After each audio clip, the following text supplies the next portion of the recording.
Hello दोस्तों, आज के इस वीडियो में हम लोग सीखेंगे RMS value of alternating current को कैसे निकालते हैं, इसका डेरिवेशन कैसे हम लोग करेंगे और इसका मीनिंग क्या है। कई बार इसका मीनिंग क्लियर नहीं होता है, तो चलिए सबसे पहले तो मीनिंग समझेंगे, उसके बाद इसका डेरिवेशन मैं आपको इंटीग्रेशन का मदद से बताता हूँ। जो लोग इंटीग्रेशन से डरते हैं, उसको लगता है कि कैसे इंटीग्रेशन क्यों सीखें, क्या काम है, तो इसमें वो भी आपको आंसर मिल जाएगा, तो आप तो भी देखें। सबसे पहले अगर थोड़ा सा थ्योरी से बात करें तो डेफिनेशन क्या बोलता है कि the RMS value of a signal is the equivalent DC value that would produce the same amount of heat as the AC signal. इसको पढ़ के आपको समझ में कुछ नहीं आया होगा, लेकिन मैं आपको आसान भाषा में बताता हूँ। देखिए, जैसे कि आप जानते हैं अल्टरनेटिंग करंट का अगर हम लोग अगर वेव देखें तो इसका अगर हम ग्राफ देखते हैं तो इस तरह से आपको इसका वेव मिलता है। ठीक है, यहाँ पे हमने टाइम लिया और ये हमारा करंट है। तो यहाँ पे आप देख सकते हैं कि इसका मैग्नीट्यूड भी बदल रहा है और इसका डायरेक्शन भी चेंज होते रहता है। Direction positive negative. एक बार यहाँ पे देखिए मैक्सिमम है, फिर घट रहा है, फिर जीरो, फिर नेगेटिव डायरेक्शन में मैक्सिमम, फिर जीरो, फिर मैक्सिमम। तो मैग्नीट्यूड के साथ साथ डायरेक्शन भी चेंज हो रहा है। और आप जानते हैं कि यहाँ से लेकर यहाँ तक इस वाला तक का जो टाइम है उसको हम लोग क्या बोलते हैं, टाइम पीरियड। बात समझ रहे हैं? एक साइकिल को कंप्लीट करने में जो टाइम लगता है, तो यहाँ पे आप देख सकते हैं ये पूरा हमारा टाइम पीरियड कहलाता है। ठीक है, ये टाइम पीरियड, और एक टाइम पीरियड के बाद अपना ग्राफ रिपीट करता है खुद को।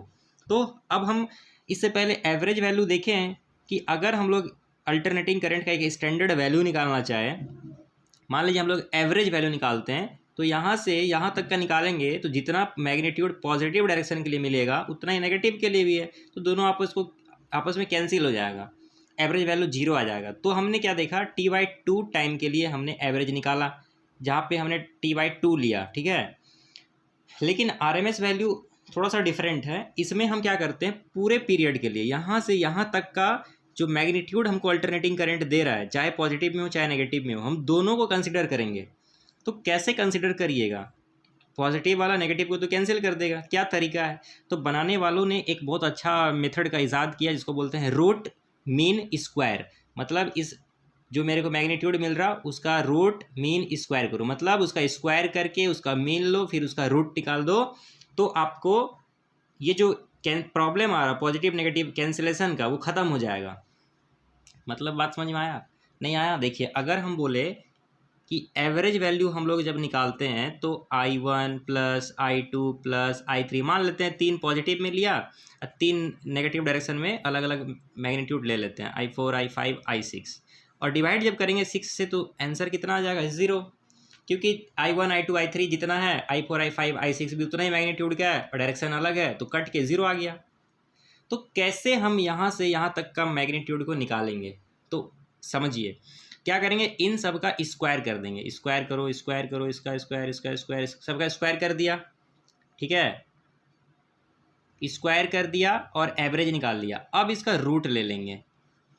अब क्या करेंगे, इसका रूट मीन स्क्वायर, यही चीज़ है रूट मीन स्क्वायर। मतलब स्क्वायर करके एवरेज ले लो, फिर उस पर रूट कर दो तो इफेक्ट कैंसिल हो गया।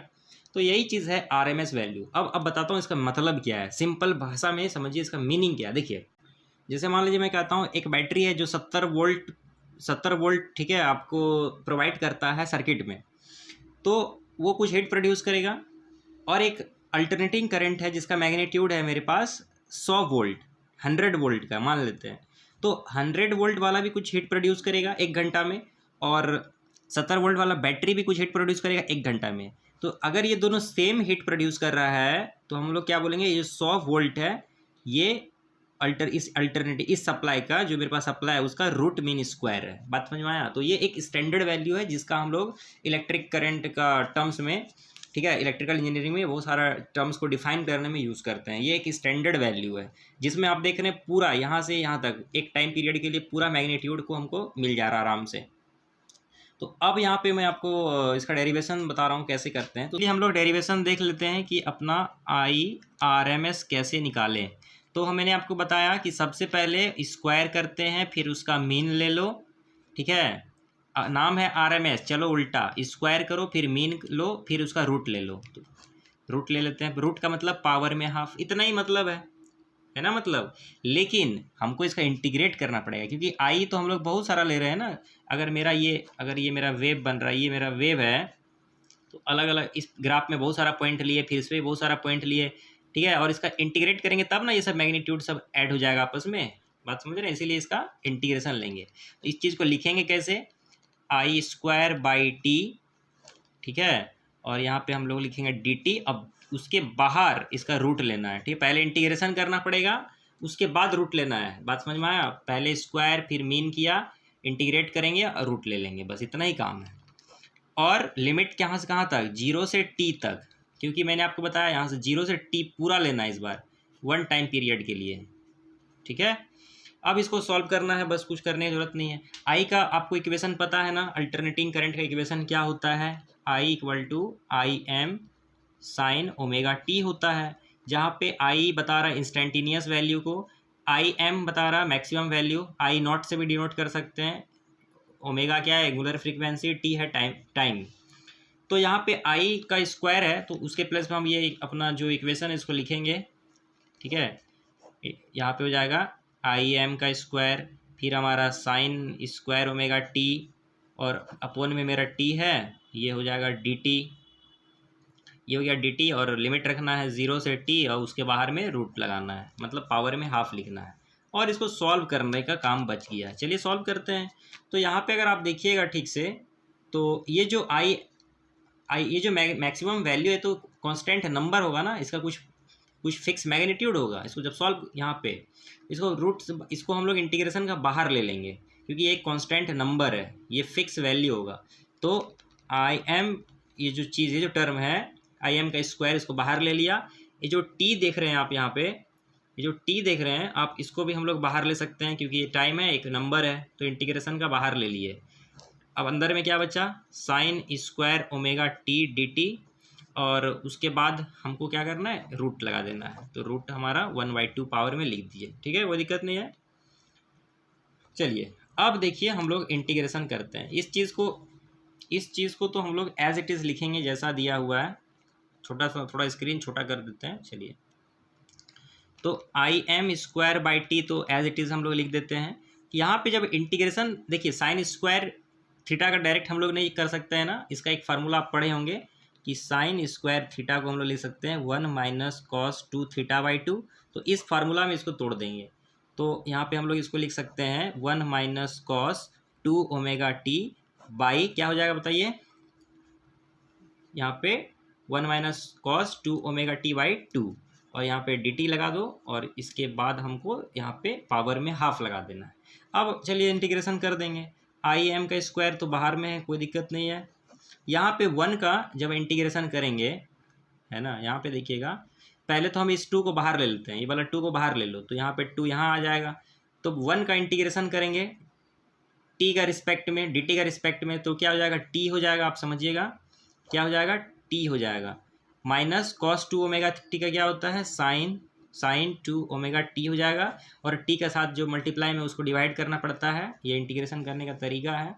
और यहाँ पे मेरा लिमिट रखना पड़ेगा, यहाँ पे लिमिट रखना 0 से टी चल रहा है, ठीक है, आप इसको लिख लीजिएगा 0 से टी, यहाँ पे 0 से टी लिमिट रखने का ज़रूरत है, और इसके बाद हमको यहाँ पे 1/2 लिखना पड़ेगा, ठीक है। अब देखिए ये हो जाएगा I am square by 2t, ये हो जाएगा 2t।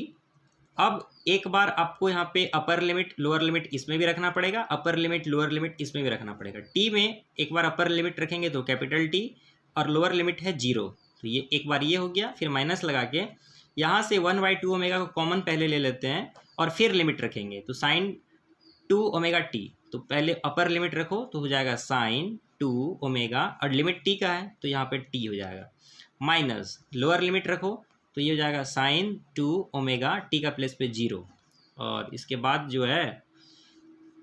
जो है वो आपको क्या करना है, पावर में 1/2 लिखना है, ये 1/2 हमने लिख दिया। अब देखिए इसको सॉल्व कैसे करेंगे, तो ये हो जाएगा I am square by 2t, देखिए टी से इसको माइनस करेंगे 0 तो ये टी ही हो जाएगा। अब देखिए अंदर में क्या हो रहा है, 2 ओमेगा, साइन 2 ओमेगा टी का वैल्यू क्या होता है आपको पता है क्या, ओमेगा टी को हम लोग लिखते हैं 2 पाई, ये फार्मूला से आप जानते हैं। तो इस ओमेगा टी को 2 पाई लिखेंगे, तो 2 पाई इंटू 2 क्या हो जाएगा, साइन 4 पाई, माइनस ये तो पूरा 0 हो जाएगा, साइन 0, इतना क्लियर है आपको क्या? चलिए यहाँ पे पावर में हाफ लग जाएगा। अब देखिए साइन 4 पाई का वैल्यू क्या होता है? 0। साइन 2 पाई 4 पाई सब क्या रहता है? 0 रहता है। तो यहाँ पे क्या बच रहा? आई एम का स्क्वायर बाई 2t, अंदर में t है, माइनस लगा के देखिए ये 0 हो जाएगा, ये भी 0 हो जाएगा, और इसको मल्टीप्लाई करेंगे तो ये पूरा चीज़ 0 बन गया, अंदर में सिर्फ t बचा, तो हम लोग इसको डायरेक्ट ऐसे लिख सकते हैं t। अब देखिए ये वाला t और ये वाला t कैंसिल हो जाएगा। क्या ये बात समझ में आया क्या आपको? ये वाला t और ये वाला t कैंसिल हो गया, और पावर में क्या लिखना है? 1/2। ठीक है, इसको मत भूलिएगा, पावर में क्या लिखना है? 1/2 लिखना है।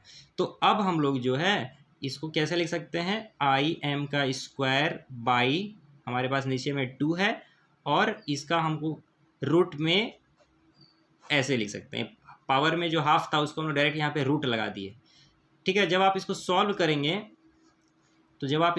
करेंगे देखिए ये वाला जो स्क्वायर है आई एम का स्क्वायर, ये इसको रूट को काट देगा, तो यहाँ पे बचेगा सिर्फ आई एम, और अपोन में यहाँ पे क्या बचेगा? √2।